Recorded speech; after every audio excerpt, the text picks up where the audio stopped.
What's going on, everyone? Steven Johnson here with Self-Driven Income, and on this channel we give you the tools, tips, and tricks to help you start, structure, and maintain a healthy and profitable ride-sharing business.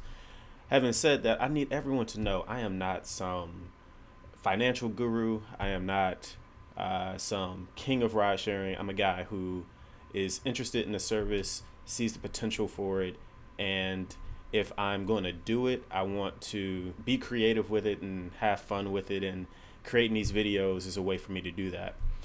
So without further ado, today we're talking about Uber and uberEATS specifically, the pros and cons to it. Last week was my first week going out on the road and trying out the service, and I really enjoyed it. So I'm going to talk to you guys about what I enjoyed about it, what I didn't enjoy about it, and hopefully it will help you decide whether or not it's something for you to look into. So let's get right into it. So, what is uberEATS? At its core, it is a food delivery service. Just like Uber is a people delivery service, you pick up people, you take them to locations. uberEATS, you pick up food and you take them to locations.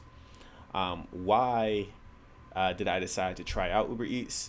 I noticed that a lot of the restaurants in my area started posting uberEATS signs, and the reason that I hopped on board with uberEATS as opposed to some of the other options is just the names that they are partnered with. They're partnered with people like McDonald's, Applebee's, Five Guys, Sonic, Panda Express, just like these staple restaurants that are all over the place. So with some of the other services, you know, they just don't have that network of partners. So I can literally drive uberEATS in my neighborhood, you know, around where I live, and not have to deal with traffic, not have to travel too far to make some money. I did try some of the other services, which I'll leave a link somewhere to a video that I do comparing the different ride-sharing services or food delivery services that I try out. Before I make that video, I want to spend more time actually testing out the other services. So please, if you appreciate someone really, you know, taking the time necessary to form a tested opinion about these services, please subscribe to the channel, because I mean, the main reason I'm doing this is because it's an easy, stress-free way for me to make some money. But you know, seeing you guys comment, seeing that you guys appreciate what I put out also very, very much helps. So what was the experience like going out on the road? It was very easy, very easy. I have driven for Uber before, I've driven for Lyft before, and I'm not new to ride sharing or, you know, this business, but it was just so simple. Like I said, the network that they have, let's just talk about McDonald's alone. Within a 2-mile radius of my house are 3 McDonald's. All, of course, are a part of the uberEATS program. And while I was driving, I never received an order that was more than like 5 miles which was the greatest distance I've ever had to travel, and that was like very rare. The average distance, you know, collective for the entire trip, picking it up and taking it, was about 5 miles. It was about 2 miles to get to the restaurant, 2 miles to get to wherever I was taking it. Some of the, like I said, some of the longer trips may have been a total of 7 or 8 miles, but the dollar amount per trip in comparison to driving for the standard Uber program, where you have, you know, the Uber pool option where, you know, trips can be a little bit cheaper, it just made more money. You know, the trips were shorter, and on average, like again, for a trip that was less than 5 or 6 miles, the average was about $5 to $6, so it was almost $1 per mile. So I'm going to show you guys some of the numbers a little bit later, but if you are apprehensive about ride sharing, maybe you don't want someone in your car, it can be uncomfortable, depending on the type of person you are and depending on, you know, where you live.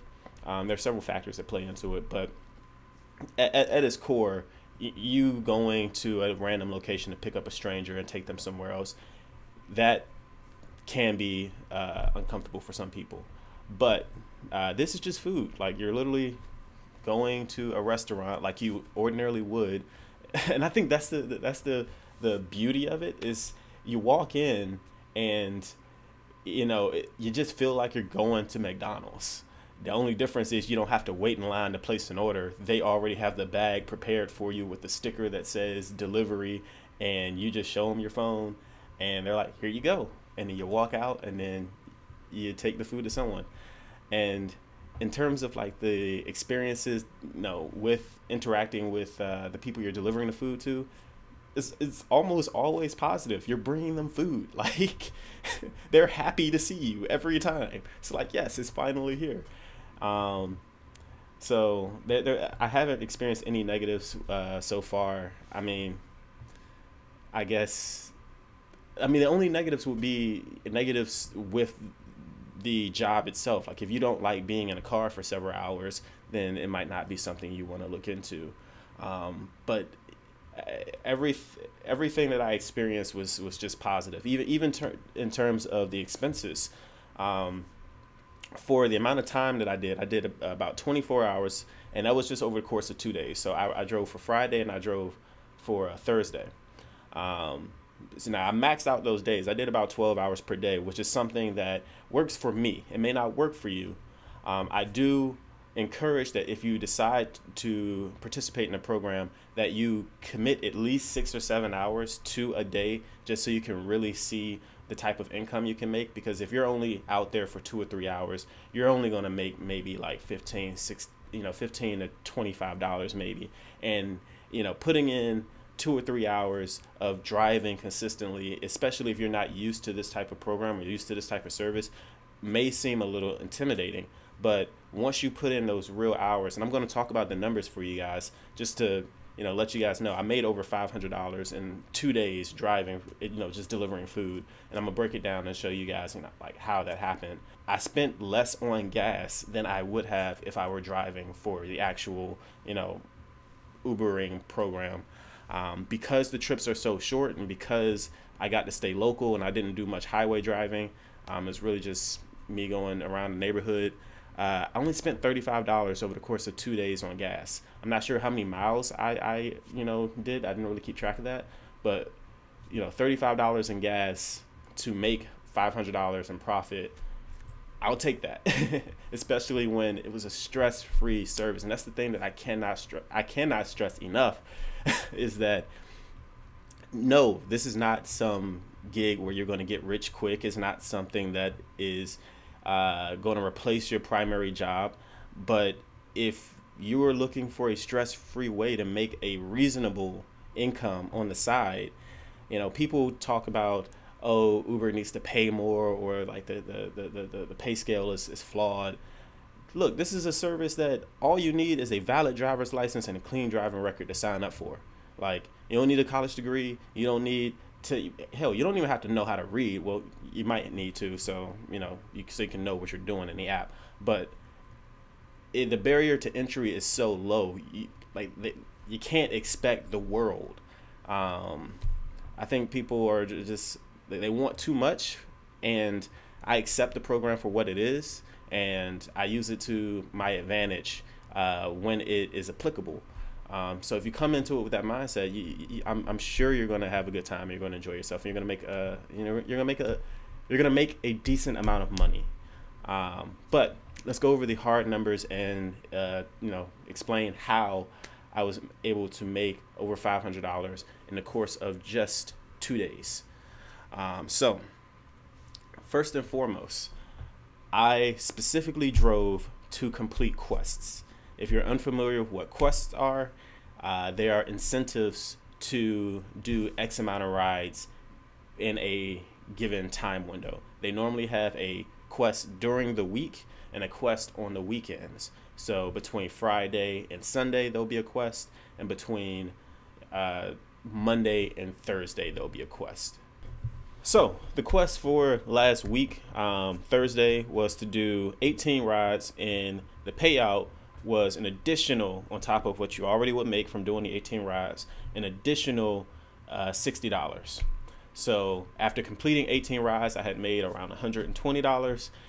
Throw on top the extra 60 got me to around 185 after everything was said and done. So for 12 hours of consistent work, I'm not gonna lie, I was out there for 12 hours, but consistent, non-stressful, non-physically taxing, just like listening to music, listening to NPR, just like honestly, the reason I like driving is because it gives me I like my mind to be active, and driving is a very active task, but I can still focus on other things. So I can listen to new music. I can, hear the stories of the day and not feel like I'm just sitting around. So I feel like I'm growing when I'm in the car just because of what I listen to, as well as making a little bit of money. But anyway, that's besides the point. But again, $180 in one day may not be enough for some, but for me, while I'm in school, while I'm, trying to get my foot in the door in my career field, enough for me, especially in the situation I'm in right now. The next day, Friday, the quests change because, again, like I said, you have your week quest and you have your weekend quest. On the weekend, for 24 rides, was a additional $120. So I don't remember how much I made before the quest completion, but if you do the quick math, I think I made like 180 because the total I made was like $319. I think was the payout for Friday. And the beauty of Uber is, before, a few months ago, when I was driving, if you hit your quest, you didn't get paid the quest pay until the Wednesday after.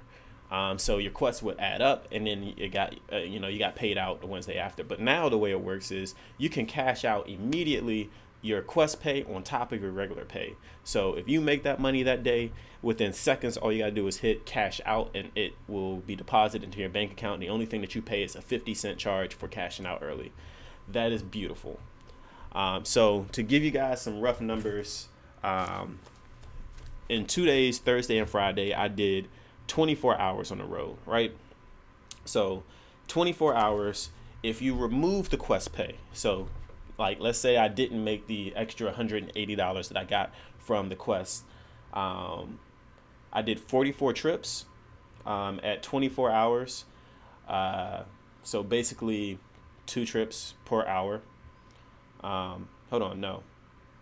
44 trips, 24 hours. Yeah. So around 2 trips per hour. But anyway, the hourly rate for just that alone without the quest pay would have been about $13.50. But with the quest pay, my hourly rate was around $21. Now, personally, I set aside 25% of my income from driving for taxes. So after taxes, before quest pay, that would have been around $10.12 per hour.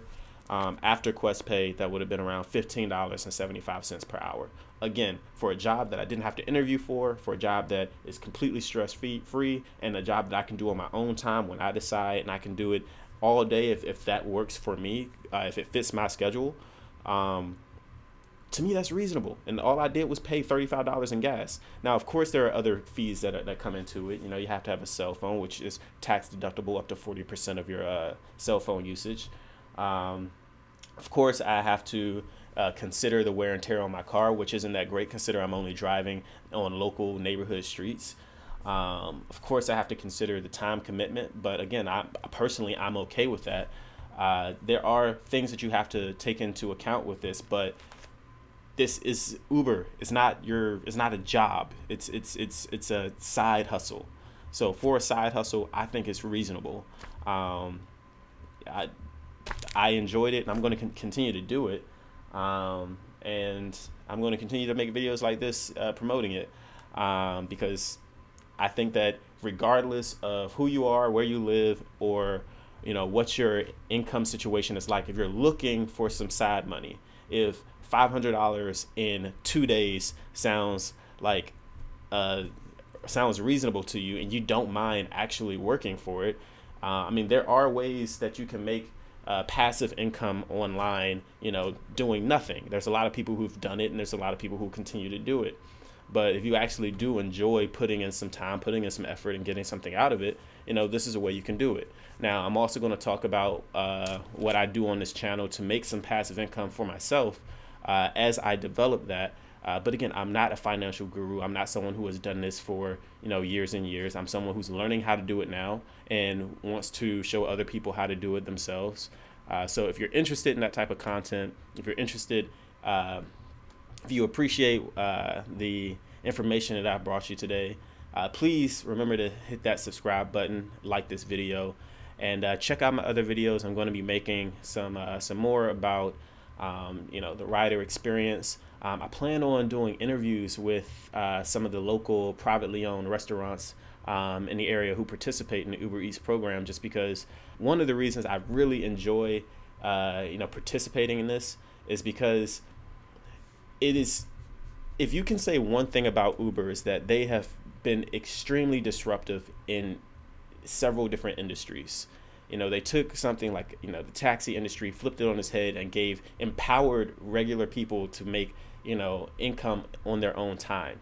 I think that they have been influential in the conversation about raising the minimum wage. When I can make $15 an hour after taxes delivering food for Uber, it really does question the time commitment that companies are requesting for average people to do more taxing jobs. I think that in the food industry, you know, these big brands, these big companies, you know, the McDonald's, the Domino's, you know, the large corporations, they just have an ability to reach their customers in a way that the mom and pop shop doesn't. But the mom and pop shop who signs up for uberEATS, some of the most popular restaurants that I've been to are privately owned restaurants who just happen to sign up for uberEATS, and they're reaching a new audience through it. So I'm really excited for what Uber has created with this. I'm really excited for the future, you know, that is possible. And hope you guys are too. I hope you choose to subscribe, and I will catch you guys in the next video. Peace. Oh, and real quick, if you do choose to sign up, I'm going to be completely blatant with this. Please use my promo code, okay? I put in a lot of effort here. $15 a week or $15 an hour driving is fine, but honestly, a large portion of my income comes from the referrals. If this information is what it was the turning point for you, what made you decide, okay, I'm going to try it out, please use my code. Like, again, if I'm not the guy who convinced you to sign up for the program, don't use it. But if I am, please use the code. We both get paid. Go out there and do the 50 rides in the first 30 days. I just explained to you that I did 44 rides in 2 days.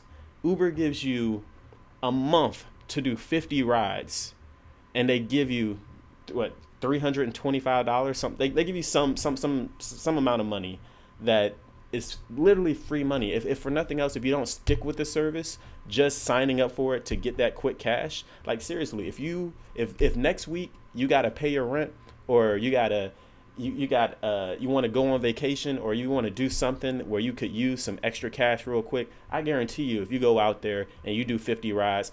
When I first started, I was doing over 80, 70, 80 rides in a week. If you go out there and do 50 rides, that 150 rides will probably net you around $700-800 itself. And then on top of that, you'll get the sign-on bonus of over $300. So go out there, do the rides, use my code, and I'll catch you guys next time.